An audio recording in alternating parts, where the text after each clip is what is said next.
les officiers de guerre qui me l'ont donné. Merci de votre appui.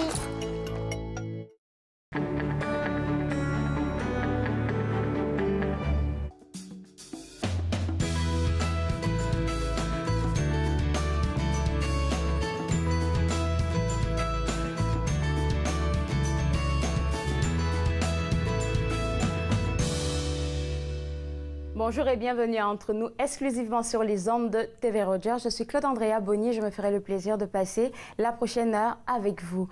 À notre émission, nous recevons régulièrement des représentants de Meet the Keeper et eux, leur but est de sauver des animaux délaissés par leurs propriétaires en leur offrant des soins et un environnement sécuritaire. Donc, si vous aimez les animaux et que vous désirez offrir un soutien financier à l'organisme Meet the Keeper, je vous invite vivement à les encourager en faisant un don. Toutes les contributions sont importantes, bien évidemment, ils sont les bienvenus. À ce propos, si vous n'êtes pas abonné à notre page Facebook, vous devez le faire immédiatement parce que vous allez avoir plein d'informations, vous allez savoir tout ce qui se passe dans notre région. Donc, vous allez sur la barre oblique de recherche Facebook, vous tapez juste TV Rogers Ottawa et puis vous allez nous voir en ligne à partir de 11h sur votre Facebook Live. Ensuite, parlons de ce Facebook Live. Là, je pense que le mardi, on a reçu l'organisme Meet the Keeper. Et ils nous ont parlé d'une levée de fonds qu'ils ont organisée, je pense, il y a 2-3 semaines pour essayer de remettre dans son environnement un primate. Je ne sais plus lequel, en tout cas, c'est un primate. Et puis, il leur manque encore 1600 sous. Donc, les dons sont vraiment les bienvenus pour cet instant. 1500 $, pardon. Donc, les sous sont vraiment les bienvenus pour aider tout ce qu'ils font là-bas à amener ce primate-là dans son environnement régulier. Ensuite, il y a aussi une adoption qui est en cours avec eux. Donc, 2 mignons petits, des chatons. Ils sont tout mignons comme ça. Si vous voulez les voir, vous avez juste qu'à aller regarder l'émission du mardi. Ils sont tout mignons et puis ils sont en attente d'une famille. Donc, si vous aimez les chats, si vous aimez, en tout cas, si vous aimez les bébés, ils sont vraiment doux, adorables. Là. Vous allez juste les voir à l'émission de mardi. Vous pouvez juste aller en arrière. Et puis, eux aussi, ils attendent d'avoir une famille. Donc, si vous êtes intéressé par tout ça, www.meetthekeeper.com ou vous pouvez juste aller sur Facebook aussi. Vous tapez, je crois, Meet the Keeper et puis vous allez avoir leur page Facebook. Vous allez avoir exactement tout ce qui se passe avec eux. Cette semaine, c'est une nouvelle semaine. On a laissé le 11 novembre, pardon, derrière nous, mais il y a toujours des activités qui se passent dans la région en rapport avec la commémoration du 100e anniversaire. Et le Musée de la Guerre vous offre plusieurs activités, mais je vais vous parler de 2 expositions super intéressantes, pardon. Je vous parle d'abord de la première qui est Victoire 1918, qui vous fait passer au travers des 100 jours avant la fin de la guerre. Alors, c'est une compilation d'images, de mini-films, et puis vous allez interagir avec les personnes qui ont contribué à bâtir ce projet-là. Super intéressant. Pourquoi? Parce que les images que vous allez voir, c'est vraiment des images de l'instant présent, du moment où des personnes vivaient la guerre. Ils n'étaient pas conscients que c'était les derniers jours avant la fin de la guerre. Donc, ils étaient vraiment... vous allez sentir forcément la peur ou la panique, même dans les écrits, dans les courriers que vous allez découvrir là-bas au musée. En tout cas, si vous êtes intéressé par l'histoire, vous êtes invité à visiter le site web du Musée de la Guerre pour prendre vos informations et surtout pour planifier votre visite là-bas pour cette exposition Victoire 1918 qui, si je ne m'abuse, s'étend jusqu'en mars 2019. C'est vrai que vous avez le temps, mais pourquoi pas profiter maintenant pendant qu'on en parle. La deuxième exposition est l'exposition Loin de chez eux. Cette exposition est une exposition de photographie présentée au Musée canadien aussi de la guerre par l'ambassade de Belgique à Ottawa.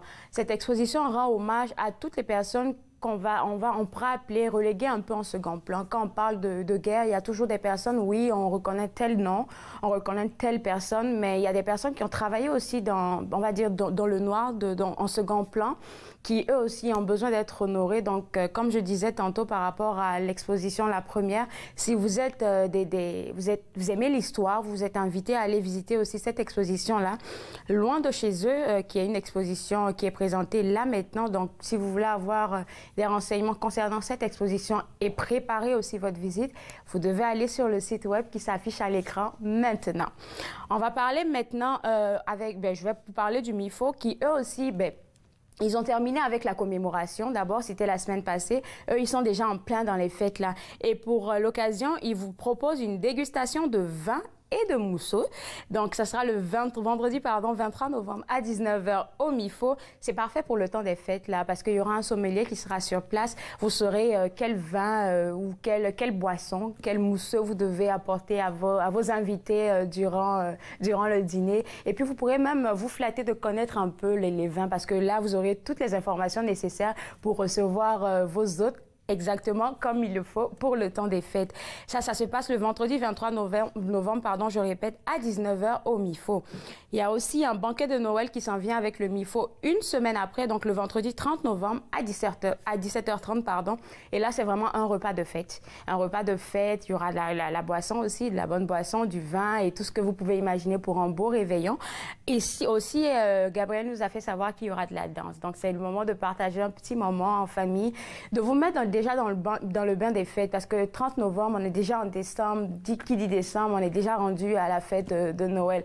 Donc, vous avez le temps de vous préparer pour toutes ces activités. Vous allez justement vous rendre sur le www.mifo.ca et puis prendre vos informations. On prend une toute petite pause et juste après la pause, on parle de plein de choses. Restez connectés.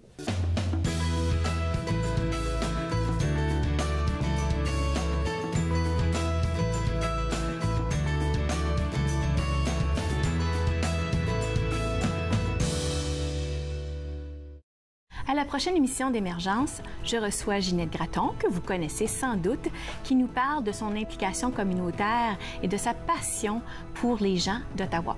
Émergence, dimanche 19h30 sur TV Rogers. Mon nom c'est Erika et je suis bénévole à TV Rogers. À TV Rogers, j'ai appris comment être débrouillard. C'est une expérience que je trouve que tout le monde devrait essayer au moins une fois.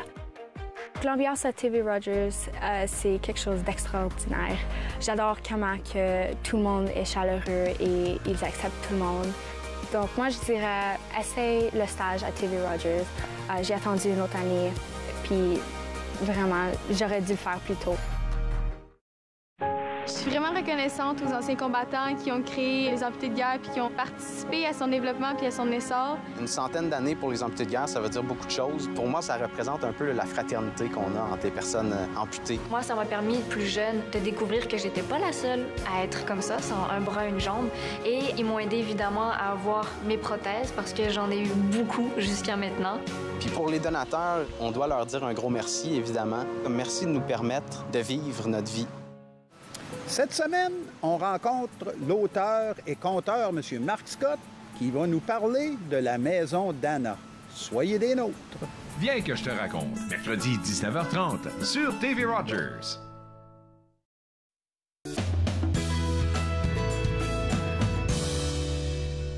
De retour à Entre nous, exclusivement sur les ondes de TV Rogers, je suis avec le directeur général de la SCO, donc Société économique de l'Ontario. Mais là, je suis un peu déçue parce que vous m'avez annoncé, on va dire, une bonne nouvelle pour vous, mais une mauvaise nouvelle pour moi. Vous partez à la retraite demain. Oui, demain, c'est ma dernière journée. Oh là là! Oui. Donc, on se prépare déjà? Oh oui, j'ai déjà des projets, là. J'ai été élu au Conseil scolaire des écoles publiques, alors je vais être conseiller scolaire. Donc, pas de repos, hein? Non. On reste toujours dans le travail. D'autres projets. Oui. Super, super. Donc, on va essayer de mettre tout ça en contexte encore. On revient sur la SCO. Qu'est-ce que vous faites, là, la SCO? Bon, Société économique de l'Ontario, anciennement connue sous le Réseau de développement économique et d'employabilité.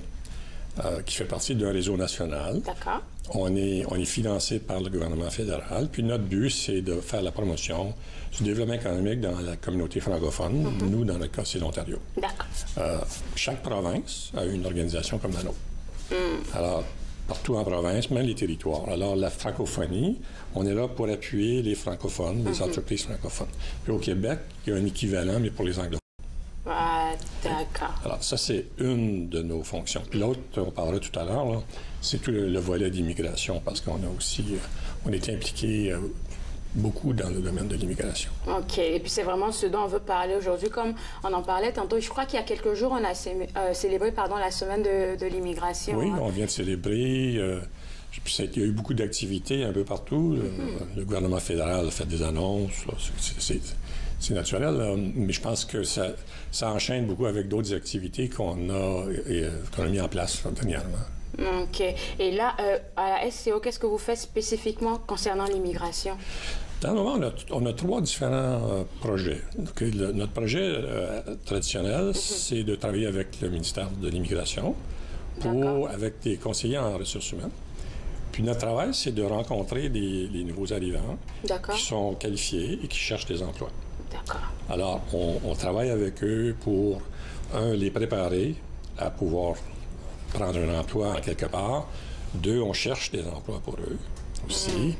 Alors, puis ça, on fait ça un peu partout en province. C'est dans le nord, dans le sud-ouest, et dans la région de l'Est. Et on a des conseillers qui développent une relation avec la communauté. Et les entrepreneurs qui ont besoin de travailleurs. Mais le problème, souvent, c'est que l'immigrant n'a pas d'expérience au Canada, c'est évident. On demande toujours au moins 3 mois, je pense. Oui, alors ça, c'est devenu un peu problématique. Alors, l'autre volet, c'est qu'on travaille sur un projet pilote dans le moment avec le fédéral. Et puis, on a créé un lien avec des employeurs. On leur trouve des immigrants qualifiés. On les place dans l'entreprise, mais on subventionne le salaire pour 16 semaines. Alors, l'employeur a un incitatif. Il a dit, bon, OK, on va embaucher quelqu'un. Ils vont peut-être ajouter un peu d'argent au salaire minimum. Là. Et puis, pendant 16 semaines, eux doivent fournir un mentor pour travailler avec cette personne-là. Et nous, on les suit.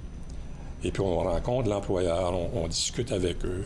Quelles sont les embûches, les problèmes, les situations qui pourraient être éliminées, là, si tu veux, pour faciliter la tâche là, de cette personne-là.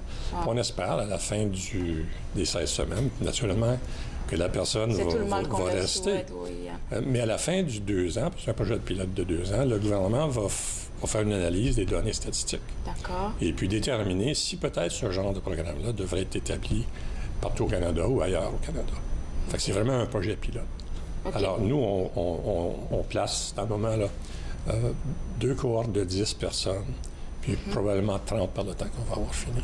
Wow. Et puis là, ça avance bien depuis ce projet? C'est excellent. On a rempli les premiers 10 postes. On a 7 en attente. Alors, c'est vraiment bien reçu. On a des employeurs de toutes sortes. Boulangerie, manufacturier, c'est un vrai mélange, là. Des associations communautaires. Alors, on essaie de trouver des emplois pour toutes sortes de personnes qui ont besoin, qui ont des capacités. Parce qu'un des problèmes, c'est quand on arrive ici au pays, souvent on ne reconnaît pas nos acquis, notre éducation. Alors, il faut vraiment travailler avec l'employeur pour ouvrir la porte, pour donner une chance à ces gens-là à pouvoir démontrer ce qu'ils peuvent faire. C'est ça, OK. Donc là, quand vous rencontrez, forcément, vous rencontrez les employeurs à la suite, quand ils sont déjà installés, pour essayer de voir comment ça se passe. Et vous avez de bons retours jusqu'à... Excellent retour. À date, là, les gens sont vraiment satisfaits. OK, c'est bon. Mais on travaille beaucoup à préparer les gens, puis à choisir les bonnes personnes aussi. C'est vrai. Vraiment, c'est comme n'importe qui applique pour un emploi. Il y a un processus de sélection qui se fait. Puis ensuite, on donne des formations pour dire comment se préparer pour aller travailler. Quelles sont les attentes? Parce que la culture canadienne est différente de la culture de d'autres cultures. Alors, c'est évident. Alors, il faut essayer d'expliquer aux gens, voici, on s'habille d'une certaine façon, on se présente. Si on prépare un CV, par exemple, un curriculum vitae, comme une application. Moi, je l'ai vécu parce que c'était différent. Le CV que j'avais, il fallait que je... C'est ça, il faut l'adapter. Alors, ça, ce sont toutes des choses qu'on fait. On offre des cours à n'importe qui s'intéresse, là. Super. Fait que ça, c'est un travail qu'on fait depuis quelques années. Puis on est devenu pas mal expert dans le domaine. On connaît bien le domaine, et puis j'ai des personnes incroyables qui travaillent pour moi, là. Super. Qui sont vraiment engagées, là, à bien desservir les besoins des nouveaux arrivants. Super. Parlons encore d'immigration, mais là, on va parler d'un forum, Destination Canada. Alors, c'est quoi comme forum? C'est vous qui l'avez initié ou c'est quelque chose auquel vous participez? Non, on participe. Le fédéral est impliqué parce qu'on travaille via l'ambassade. OK. Et puis, nous, on participe à l'événement à Paris et à Bruxelles. OK. Mes employés sont là cette semaine. J'ai 5 personnes qui sont déjà allées sur Paris. Là. Okay. Et puis, j'ai même eu des résultats là, chaque jour. On rencontre, croyez-le ou non, on rencontre 800 à 1000 personnes par jour. Par jour? Des personnes qui veulent venir au Canada. on donne des formations pour leur expliquer c'est quoi venir au Canada. Parce que c'est bien beau dire, oui, le Canada est beau, là, mais c'est pas aussi facile que ça. Il faut qu'ils puissent arriver ici, il faut qu'ils trouvent un emploi, il faut qu'ils trouvent une place pour vivre. S'ils ont des enfants, il faut qu'ils aillent à l'école. Alors, il y a beaucoup de choses qu'ils devraient savoir avant de décider de venir au pays. Oui. Alors, notre rôle, nous, c'est on fait du recrutement, mais aussi, c'est vraiment de la préparation pour que les gens qui veulent venir sachent dans quoi ils s'embarquent. Oui. Parce que ce soit le Canada ou un autre pays, mais chaque pays a ses exigences. Et puis, ce qu'on fait, on s'associe avec d'autres organisations qui fournissent des services, pas en employabilité, mais peut-être en animation, en éducation. Par exemple, un de nos partenaires là, à Paris, c'est le Conseil des écoles publiques de l'Est de l'Ontario. Okay? Oh, c'est la première. Ils sont venus avec nous. Là, ils vont voir l'expérience, puis ils vont dire, bon, qu'est-ce qu'on peut faire, nous, comme conseil scolaire, pour accommoder les gens quand ils vont arriver ici. Alors, ça, c'est un travail qu'on fait en collaboration avec les conseils scolaires. L'année dernière, c'était le Conseil catholique. Alors, on travaille beaucoup, parce qu'en Ontario, il faut le dire, là, on est au-dessus de 90 organisations qui touchent l'immigration francophone. Fait qu'on a vraiment besoin de travailler ensemble. C'est un gros défi, mais c'est important, parce que l'immigration, c'est ce qui va vraiment sauver notre pays à long terme. Parce qu'on ne fait pas des petits bébés, nous autres. Mais en tout cas, c'est de très beaux projets. Donc, pour avoir les informations, je pense que tout est sur votre site web. La Société économique de l'Ontario, SEO Ontario, ils vont trouver tout ça sur les différents programmes d'employabilité, les différents programmes en développement économique. C'est tout là. Et puis, on est là pour servir. Merci beaucoup, M. Tessier. Ça fait plaisir. Je vous souhaite une bonne retraite, même s'il y a plein de projets qui s'en viennent. Hein. Pensez à vous reposer, avoir plein de... Jouer de la musique et puis le golf. OK, super. Peut-être qu'on va vous recevoir pour nous présenter un de vos sons. Oh, oui, sûrement. OK, d'accord. Alors, si vous voulez des informations concernant tout ce dont on vient de parler, immigration, Destination Canada, le forum, vous êtes invité à aller regarder le www.sco-ont.ca. On prend une toute petite pause et juste après la pause, on va essayer d'explorer notre territoire en 3 dimensions. Vous regardez Entre nous sur les ondes de TV Rogers.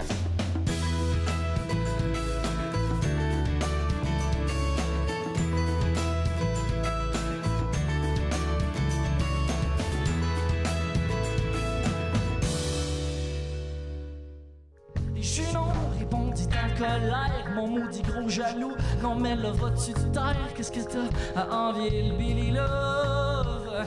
Toi t'es plein au bout de ta plume de mots qui innovent pour amplifier l'esprit, l'énergie de sa voix.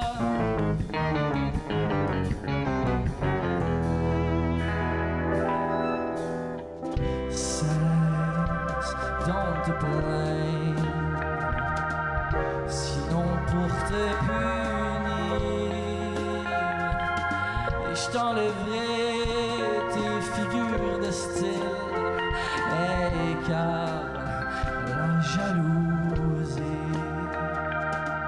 est la passion d'une âme lâche, une aveu secret de sa médiocrité. Une fois articulée, a besoin pour plaire d'une panoplie de bonnes idées qui sonnent un peu mieux quand on trouve les bons airs. Parce que personne à lui seul a tous les talents, au final ça fait qu'on est complémentaires. Christian a fière allure et la fleur de l'âge, mais son plate c'est racontage Cyrano, c'est lui qui a le flair, ces deux-là ils font la paix ensemble, ça déménage et tous. Oh oui tous.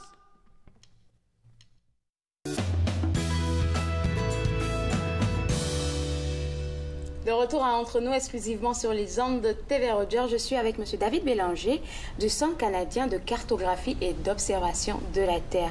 Et puis là, c'est un sujet très intéressant parce que je crois qu'on est dans la semaine de la sensibilisation des données géographiques, vous m'avez dit. Oui. Alors, bonjour. Merci de l'invitation. Oui.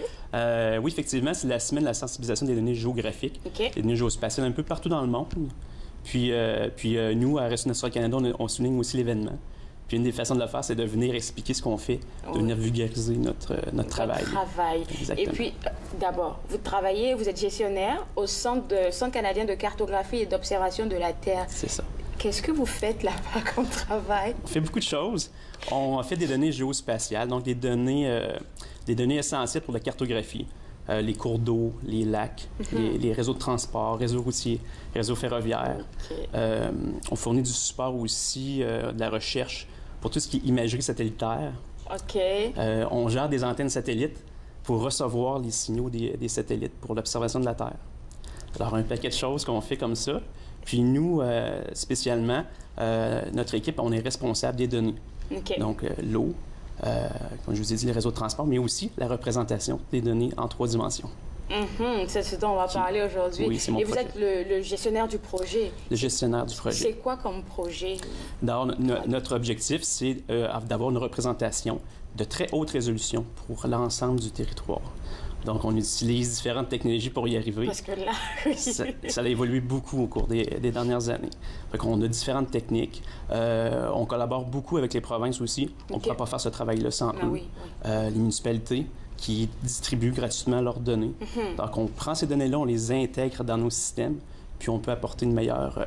en fait, on peut apporter des analyses qui permettent de prendre des meilleures décisions. Parce que les données géospatiales, positionner des objets, c'est bien. Mais ce qui est encore plus intéressant, c'est de faire des analyses puis de répondre à des questions avec ces fameuses données-là. C'est des questions, les données que vous avez, c'est des questions, ce sont des réponses à quel genre de questions, par exemple?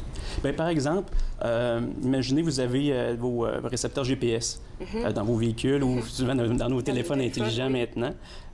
C'est bien de positionner le véhicule, savoir où est le véhicule, mais c'est encore plus intéressant de savoir quelle est la meilleure destination, quel est le meilleur chemin pour se rendre à la destination. Quel est le nom de la prochaine sortie? Souvent, le GPS nous fait tourner comme... Oui, mais en fait, le GPS, les satellites donnent la position de votre véhicule. Mais c'est les données cartographiques, les données qu'on produit, nous, qui permettent de savoir quel est le meilleur chemin pour y arriver.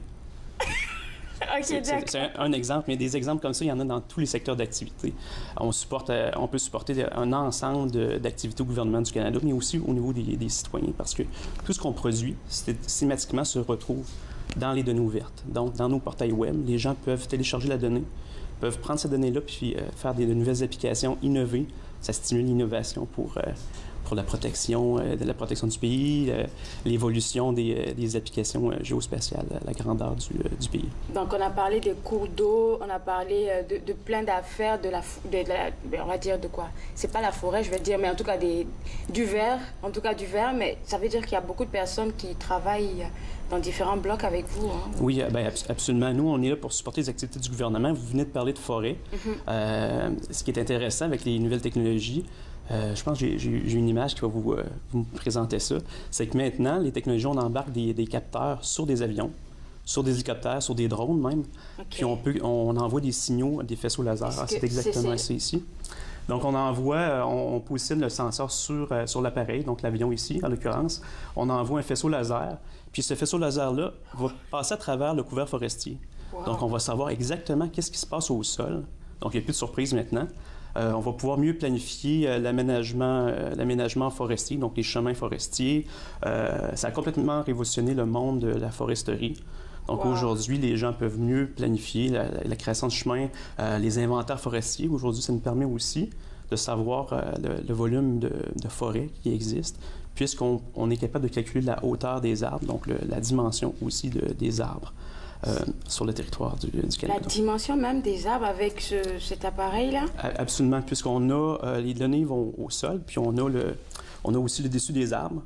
Donc, on peut se connaître la hauteur des arbres, puis approximer, extrapoler. La technologie. C'est quoi l'image à droite? C'est comme à droite, c'est une modélisation 3D d'un arbre. Une modélisation, donc une représentation en 3 dimensions de l'arbre. C'est un exemple ici. Puis vous avez à gauche aussi une représentation du stade olympique qui a été captée par avion. Donc, c'est la Ville de Montréal qui a fait ce travail-là. Donc, on a récupéré cette donnée-là, puis on a créé des nouveaux produits qui sont encore une fois disponibles sur nos sites web. En bas à gauche, vous avez un peu le même type de représentation. Pour une ville? Oui, c'est ça. C'est la ville de Gatineau. En fait, c'est un quartier à Gatineau où là, vous pouvez voir les maisons, les arbres, les routes, les réseaux électriques. Donc, très détaillé. Oui, mais pour une agence de cartographie comme nous, on est très content d'avoir ce genre d'informations-là. Ça doit être important aussi pour des villes quand il y a des inondations. Ça vous prépare peut-être à prévoir des trucs. C'est un autre exemple où on peut l'appliquer. Puisqu'on connaît très bien le sol en 3 dimensions, on peut augmenter le niveau de l'eau, simuler une inondation, puis savoir quelles sont les routes qui vont être affectés. Praticables ou pas? Quels sont les bâtiments qui peuvent être affectés par inondation? C'est là que ça devient intéressant de croiser différents jeux de données ensemble pour répondre à une question bien précise. Est-ce que c'est quelque chose comme ça qu'on voit ici? Oui, ici, c'est la région de Gatineau qui a été affectée par inondation au printemps, vous vous rappelez, printemps 2017. Donc, on voulait, à droite, c'est une image qui a été prise par Transport Canada, une photo oblique. On voulait comparer nos modèles d'inondation. Donc, les simulations d'inondation qu'on fait avec la réalité. Puis on voit qu'on a monté ici à gauche l'eau de 3 mètres qui correspond à la montée d'eau qui s'est passée. Puis on voit que c'est très similaire. Là. Notre simulation ressemble à la réalité. Ça vient valider notre simulation dans ce cas-ci. Et votre travail en plus, parce que waouh! Est-ce que ça vraiment avec des... Je ne vais pas appeler ça des drones, parce que ce sont vraiment des avions qui font des captures de... Oui, on utilise... on fait des grands territoires. Le Canada, c'est grand. Oui. Donc, on utilise beaucoup l'avion. Quelquefois des hélicoptères dans les terrains un peu plus difficiles comme les montagnes. Des drones, on n'utilise pas beaucoup de drones. Par contre, en agriculture, ils l'utilisent beaucoup pour, par exemple, capter l'information au-dessus d'un champ. Wow. Parce qu'un drone, la durée des batteries est quand même limitée. Limitée, oui, c'est vrai. Donc, on peut capter des petites zones, mais ça se fait. Il y a des gens qui le font en agriculture. Je savais que j'allais apprendre plein de trucs. Je pense qu'on va prendre une petite pause, le temps que j'assimile tout ça, et puis on continue d'en parler. On va prendre une toute petite pause, et juste après la pause, on continue d'explorer notre territoire en 3 dimensions. Vous regardez Entre nous sur les ondes de TV Rogers.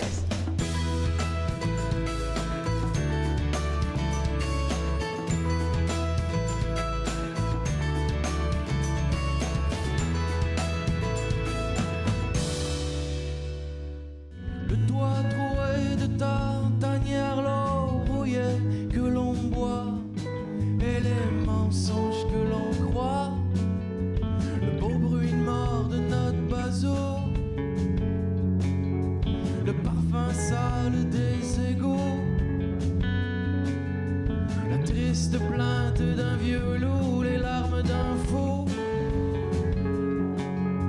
les yeux malins d'un vieux matelot.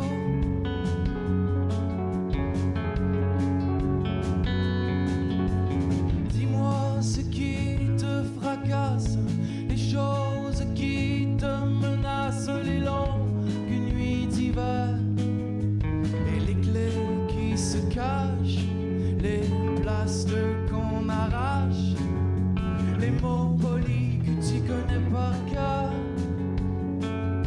les mauvais sorts du bonhomme 7 heures et les regards que tu jettes ailleurs.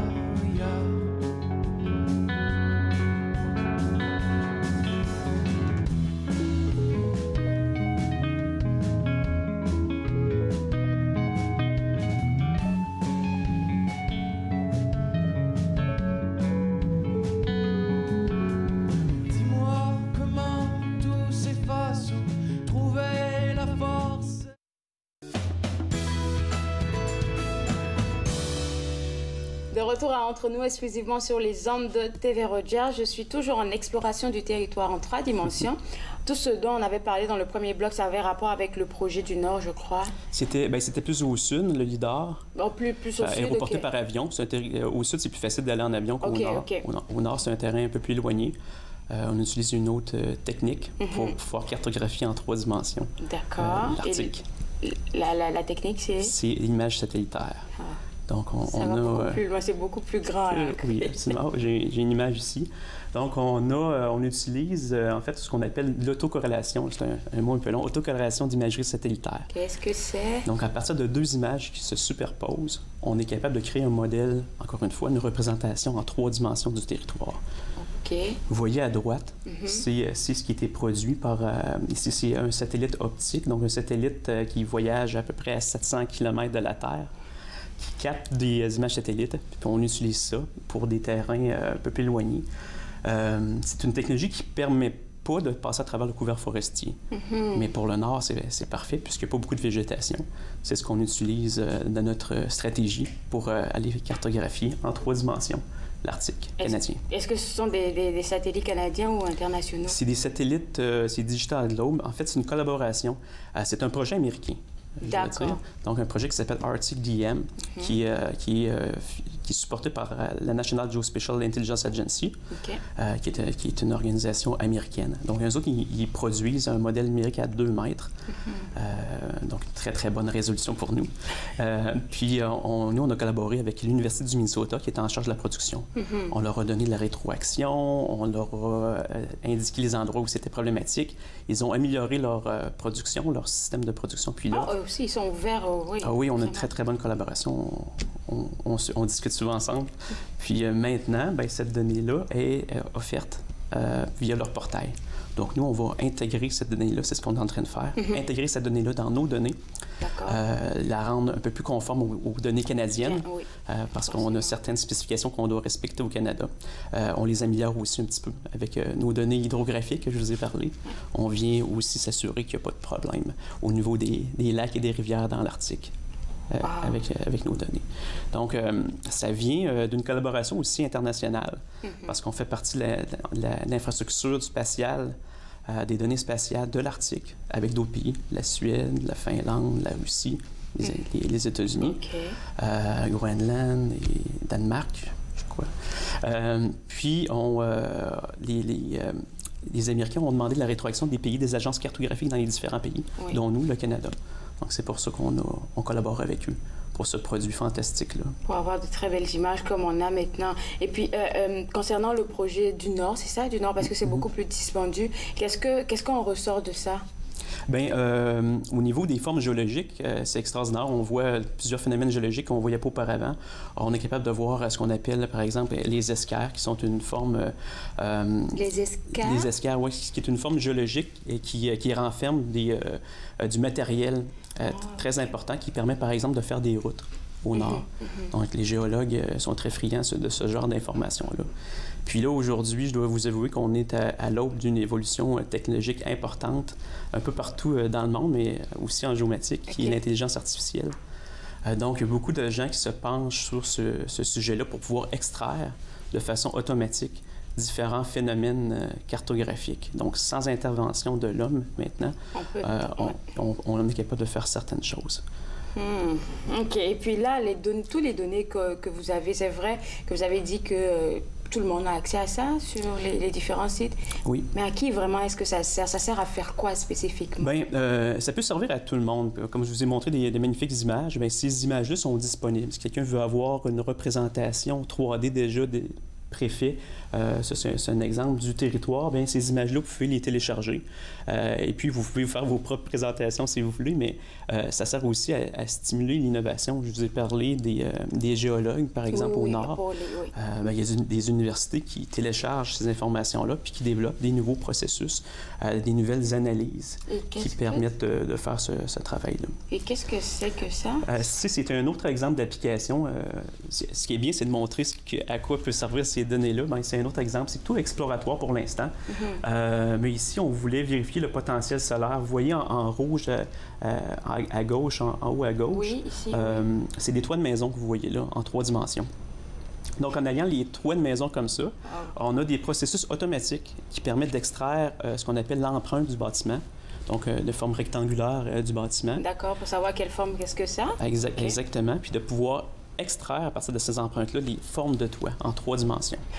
Donc, à partir de ces formes de toit-là, on peut savoir quel est l'angle du toit par rapport au soleil, quelle est l'inclinaison du toit, quelle est son exposition au soleil, puis pouvoir extrapoler un potentiel énergétique si on installe des panneaux solaires sur ces toits-là, pouvoir savoir combien un foyer pourrait sauver par année. Combien d'électricité? Ça, c'est des données que les familles pourront apprécier. Fait que c'est le genre d'application que nous pouvons faire. Mais pour l'instant, c'est plutôt exploratoire.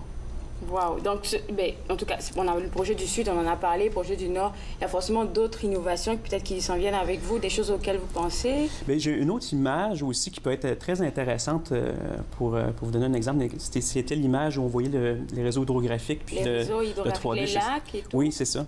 Okay. Mais c'est très intéressant parce que nous, notre mandat aussi, c'est d'extraire l'hydrographie, de mettre à jour le réseau hydrographique, les lacs, les rivières. Voilà, on a ici. Donc, à gauche, ce que vous voyez, c'est l'image avec les arbres. D'accord. Puis à droite, grâce au lidar que je vous ai mentionné au tout début, on voit à travers les arbres, c'est l'image si j'enlève les arbres. Donc, de cette façon-là, on voit exactement qu'est-ce qui se passe au sol. Donc, nous, on peut voir les lacs, les rivières. Puis, puisque c'est en 3 dimensions, on peut connaître aussi l'orientation des cours d'eau. Donc, on peut savoir forcément si dans quelques années, disons, ça pourrait déborder ou elle pourrait sortir de sa... Comment ça s'appelle? De son nid? De son lit. La rivière peut sortir de son lit, oui. Mais on peut aussi savoir s'il y a un contaminant qui est dispersé dans l'environnement, malheureusement, où ce contaminant-là va aller. Quelles zones vont être affectées? Quelle rivière va être affectée? Puis on peut ainsi savoir où intervenir pour pouvoir bloquer le plus rapidement possible ce contaminant-là. On peut prévoir aussi la déforestation, forcément, avec tout ça. On peut prévoir l'aménagement forestier aussi, oui. On peut savoir, on peut faire prévoir le développement durable. Donc, après une coupe d'arbres, comment les arbres vont être replantés. Donc, vous comprenez un ensemble d'informations. Puis, ce qui est bien aujourd'hui, c'est que tout ça s'est réalisé en collaboration avec différents paliers gouvernementaux. Je pense que c'est un bon exemple de collaboration. On a une table concertée qu'on appelle le Conseil canadien de la géomatique qui regroupe les gens des provinces et du fédéral. Puis là, on travaille ensemble à faire des collaborations pour mieux travailler ensemble, être plus efficace, puis partager évidemment les coûts.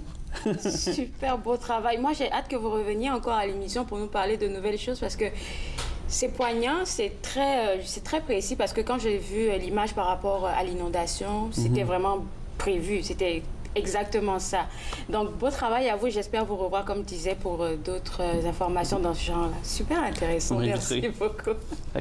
Alors là, si vous voulez avoir des informations sur tout ce dont on a parlé, vous pouvez l'avoir chez vous pour essayer de voir comment ça fonctionne. Pour vous cultiver surtout ça, vous allez sur le site web de Ressources naturelles Canada pour extraire ces informations-là. On prend une toute petite pause et juste après la pause, on apprête au popcorn. Gisèle Nantais est là. Vous regardez Entre nous sur les ondes de TV Rogers.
De retour à Entre nous, exclusivement sur les ondes de TV Rogers. Je suis triste parce que Gisèle a oublié le popcorn. C'est de ma faute. Okay. Bon. La dernière fois qu'on a parlé, tu t'en allais pour le festival Cinémania à Montréal, hein? Oui, Alors... la 24e édition. Et c'est un super festival parce que ce n'est que des films francophones, mais toujours de partout dans le monde. Hein? Donc, de la Suisse, de la Belgique, il y a des productions co-polonaises, là, avec France-Pologne, France-Maroc, Algérie, même, il y en a un avec, qui se passait en Indochine, tu sais, dans les années 50-60. Alors, vraiment, là, une belle sélection de films, c'est toujours... Et pour moi, c'est vraiment important parce que je vois tous les films qui vont sortir dans les prochains 6 à 8 mois.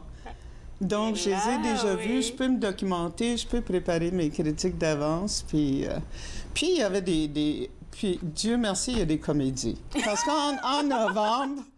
En novembre, on a besoin de rire un peu, là, parce qu'il commence à faire plus froid, c'est plus sombre, il pleut, il neige. Exactement. Il faut s'en mitoufler, on veut rire. Oui. Et puis, comment ça a été? C'était sur 3 jours, hein? Non, 10 jours. 10 jours? Oh, c'est 10 jours, donc du 1er au 11 novembre. Et il faut dire que même ça se passait dans 5 salles, comme de 9 h le matin jusqu'à minuit, presque. Dans 5 salles différentes, les salles étaient bondées. Les salles étaient bondées. Même pendant la journée, là, si c'est un film qui était vraiment attendu, là, il y avait des files tout le long, là, comme sur Bleury, Sainte-Catherine, tout ça, là, il y avait des files incroyables. Wow! J'étais contente d'être accréditée. Oui. Comme ça, on n'a pas besoin de faire la file. Oui, là, pas besoin de faire la file, là, parce que je me dis, ouf!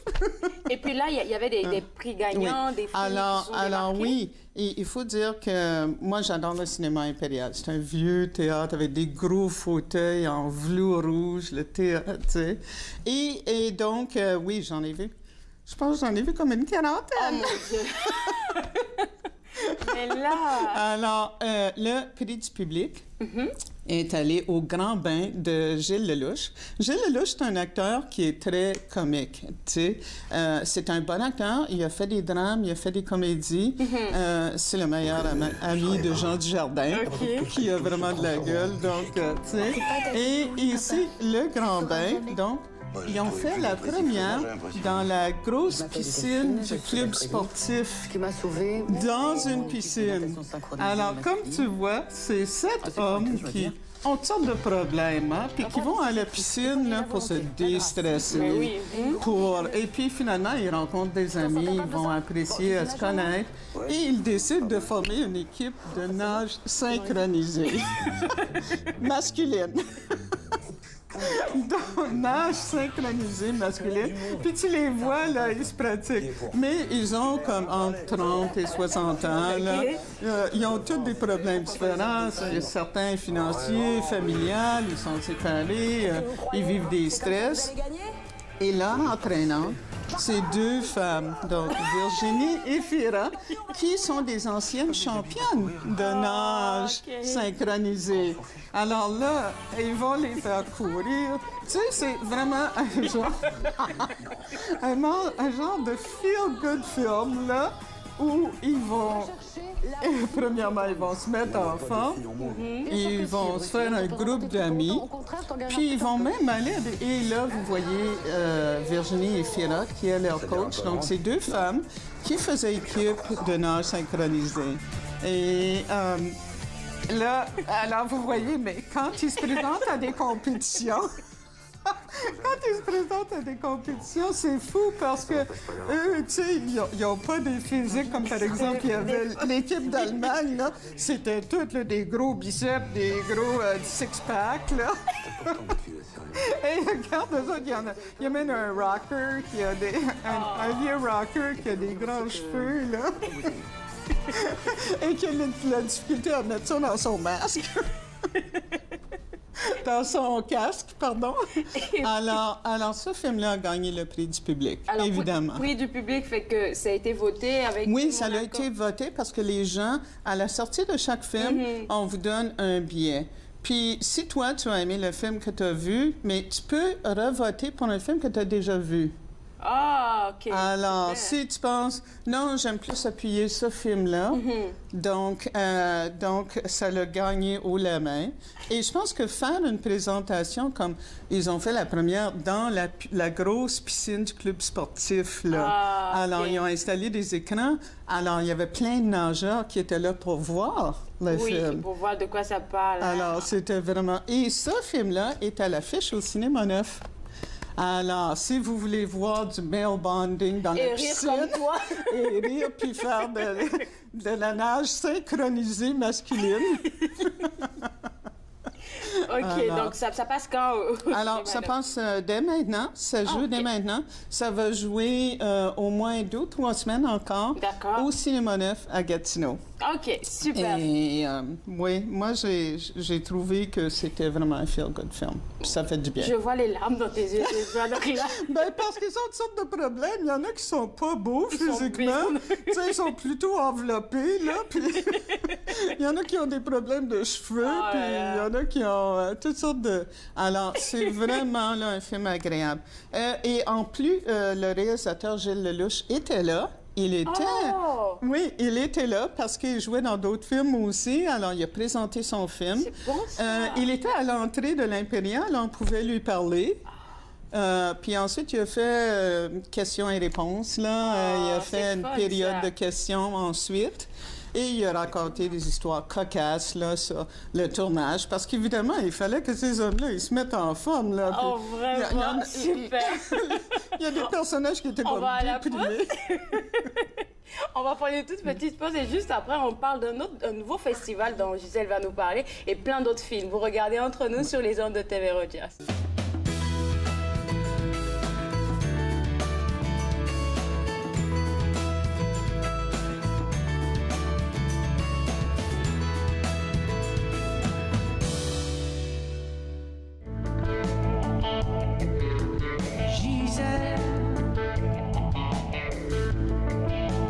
Aussi la plus folle, aussi la plus folle que je connaisse.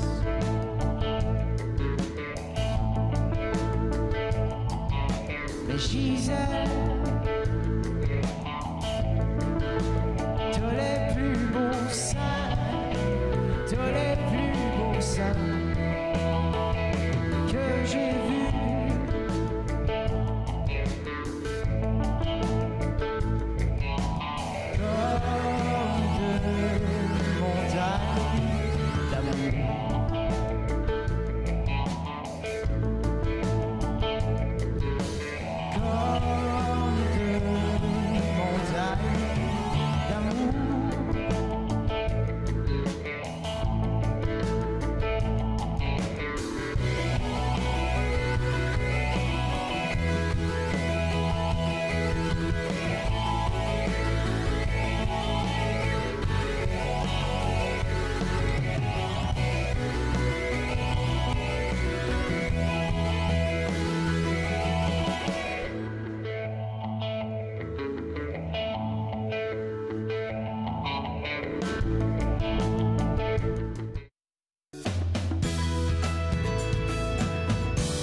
De retour à Entre nous exclusivement sur les ondes de TV Rogers, on est toujours en train de parler du même film de Gilles Lelouch, là, et puis... Oui, alors, il faut dire que c'est un film qui brise les stéréotypes macho, là. Oui. Parce qu'ici, le grand bain, ben, c'est des hommes qui vont faire de la nage synchronisée. Puis, ils sont coachés par 2 femmes, une qui a été handicapée par la suite. Tiens, donc, une qui est handicapée, mais elle fait du coaching quand même. Puis, elle les fait courir fort. Et vite! OK. Et puis là, maintenant, on passe à un deuxième film. Oui, qui est le film Mademoiselle de Jonquière. Et ce film-là, c'est d'après un texte de Denis Diderot, qui est un philosophe et écrivain français. Oui, du 18e siècle. Et c'est à partir d'un récit qu'il avait fait, un écrit. Mais alors, ça date de pré-révolution française. Et ici, on voit vraiment la nobilité. Mais c'est une superbe production les costumes, les décors, les couleurs, les jeux de caméra, Cécile de France, elle est éblouissante, elle est éclatante. Et donc, c'est une jeune veuve. Regardez la couleur de son robe jaune canarie. Hein? Alors, les couleurs sont... Et vous voyez la jeune femme qui se promène, qui est très dévote, là, à droite, c'est Mademoiselle de Jonquière. OK, je ne pensais même pas à l'actrice principale, dans le fond, qu'on voit. Non, vraiment, l'actrice principale, c'est la marquise de la Pommeraye, qui est Cécile de France, et Édouard Baird, qui joue le marquis des Arcis, et qui, lui, est un libertin. Donc, un libertin, à l'époque, les nobles se permettaient ça. Ils étaient mariés, ils avaient des enfants, mais ils avaient plusieurs maîtresses, et c'était bien vu. Plus tu avais de maîtresses, plus tu étais bien vu. Bon, alors, la marquise, elle ne veut pas avoir un libertin. Donc, il va la séduire. Finalement, ils vont s'aimer. Ils vont passer plusieurs années ensemble. Mais à un moment donné, elle va se rendre compte que, bon, c'est plus aussi intense que ça l'était. Et je pense et elle pense que le marquis commence à courir à droite, à gauche, à courir les jupons et ça.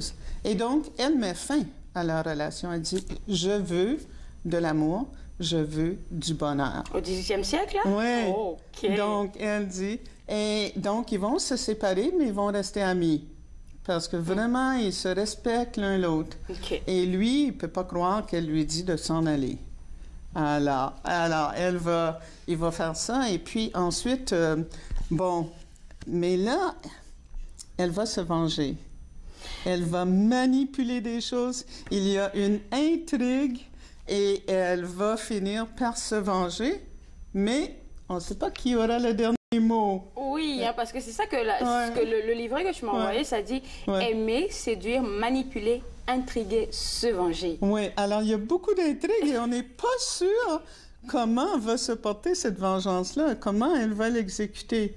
Mais c'est vraiment extrêmement bien fait et il y a vraiment là, une surprise à la fin. Donc, je ne vais pas en parler plus. Oui, c'est ça. Mais c'est un très beau film. Les textes, par exemple, à un moment donné, elle dit, bon, moi, je voulais le bonheur. Mais finalement, ce n'était que quelques bonnes heures entre d'autres heures. Et lui, il dit, ben, des bonnes heures, c'est du plaisir. Et c'est vraiment la mentalité des nobles de cette époque-là. Tu sais, ils ne cherchaient pas... Oui, on pense toujours à l'amour idéal, mais vraiment, s'ils ne trouvaient pas l'amour idéal, c'était le plaisir qui comptait. Wow. Et c'était une classe qui pouvait se le permettre. Oui, en son temps, oui, c'est clair, oui. En tout cas. Alors, ce film, est-ce qu'il passe au cinéma neuf? Oui. Alors, ce film-là va passer partout au Québec à partir de demain. Donc, probablement au Star City, peut-être au cinéma neuf. Mais il prend l'affiche demain partout au Québec. Partout au Québec. Jusqu'à quand? Je suis sûre qu'il va jouer au moins un mois. OK, d'accord. Voilà. Alors là, on a parlé de très bons films. Le Grand Bain de Gilles Lelouch, là, je pense que je vais essayer de le voir. Oui, non, ça, c'est vraiment un feel-good film. Tandis que l'autre film d'Emmanuel Mouret, c'est plus profond. Ça parle quel est l'amour, quel est le bonheur, qu'est-ce que c'est le plaisir, qu'est-ce que c'est vivre. Et donner un sens à sa vie. OK, d'accord. Alors là, il y a le Festival de l'Union européenne qui s'en vient aussi. Oui, et ça commence demain. Donc, c'est du 16 novembre au 2 décembre. Du 16 novembre. Alors, presque 2 semaines. Presque 2 semaines. Et ça se passe à la Galerie d'Art, au théâtre de la Galerie d'Art d'Ottawa, sur la rue Daly. Et c'est vraiment un beau théâtre. Hein? C'est le théâtre que je t'ai dit. Là, tu pèses un bouton et les sièges sortent du mur. Puis il y a un énorme écran. Et donc, 27 ambassades qui font partie de l'Union européenne vont présenter un film qui n'a jamais été présenté dans la région. Un film de chacune des différents pays? Oui, chaque ambassade présente un film pendant ces 2 semaines-là. Alors, ça commence toujours à 7 heures. Parfois, il y a juste un film. 7 heures du soir? 7 heures du soir. Des fois, il y a 2 films parce qu'ils doivent présenter 27 films en 2 semaines. Pendant la fin de semaine, des fois, ils montent des films en après-midi aussi. Est-ce que... Alors, il faut consulter, aller sur le site de l'Institut canadien du film. Institut canadien du film, OK. Oui, et là, vous allez cliquer pour l'Union européenne, donc European Union Film Festival. Wow. Et il y a des bons films. Il y a même une coproduction que j'avais vue à Cinémania. Que toi, t'avais déjà vu? Oui, que j'ai vu à Cinémania, qui est une coproduction France-Pologne, qui s'appelle Cold War. Cool. Oh, wow. Et je suis sûre que ce film-là va être en nomination, soit pour un Golden Globe, soit pour un Oscar. C'est vraiment très bien fait. Oui, parce que c'est très bien fait. C'est en noir et blanc, mais ça se passe post-Deuxième Guerre mondiale. Oui. Dans les pays, dans les pays de l'Est là, qui sont devenus communistes avec la montée de Staline et puis tout ça là, et les conditions pour les artistes. Super. Alors les pianistes, les chanteuses, les danseuses. Ok, ben merci beaucoup. De rien. On va aller à la pause, mais juste avant, vous pouvez avoir des renseignements sur le site web qui s'affiche à l'écran pour voir tout ce qui se passe là-bas. On prend encore une toute petite pause, comme j'ai dit tantôt. On revient tout de suite après la pause. Vous regardez Entre nous sur les ondes de TV Rogers.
Ne manquez pas notre prochain match de la LHJMQ, alors que les Voltigeurs de Drummondville viendront affronter les Olympiques de Gatineau. C'est un rendez-vous ce vendredi 19h30 sur TV Rogers.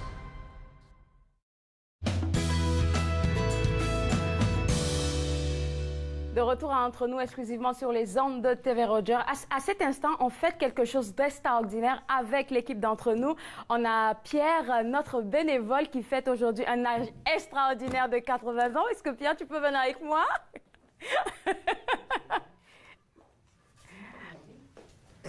Alors là, c'était notre petite surprise, mais bonne fête! Bonne fête! Bonne fête! Oh. Bonne fête! Alors, nous, on est très heureux de t'avoir ici et puis de fêter cet âge avec nous. Et puis, moi, merci pour les encouragements que tu m'as donnés depuis que j'ai commencé. Hein. Ça m'a beaucoup aidé. Puis, on va prendre une photo tous ensemble. Je ne sais pas si Gisèle veut venir.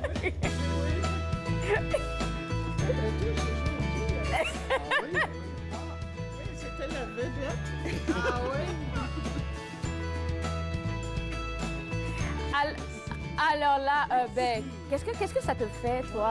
Ça fait combien de temps que tu es là? Ben, ça fait... Oh, super! Très bonne fête à toi. On se voit, au revoir. On se voit plus tard demain, au revoir. Faites-nous part de vos commentaires en composant le 613-521-2323 par courriel sur Facebook et Twitter.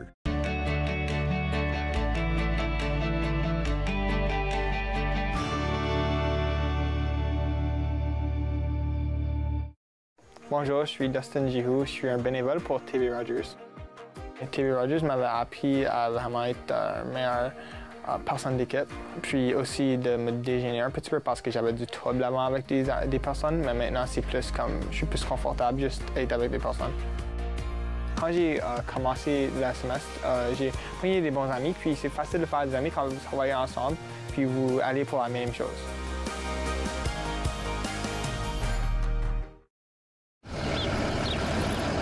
Bonne journée, mon grand. Je m'appelle Jacob, j'ai 6 ans et j'ai une amputation à la jambe gauche. Salut! Aujourd'hui, c'est une journée spéciale parce que je vais faire une présentation devant mes nouveaux camarades de classe. Ça, c'est ma jambe de natation. Ma prothèse de natation, c'est les amputés de guerre qui me l'ont donnée. Merci de votre appui.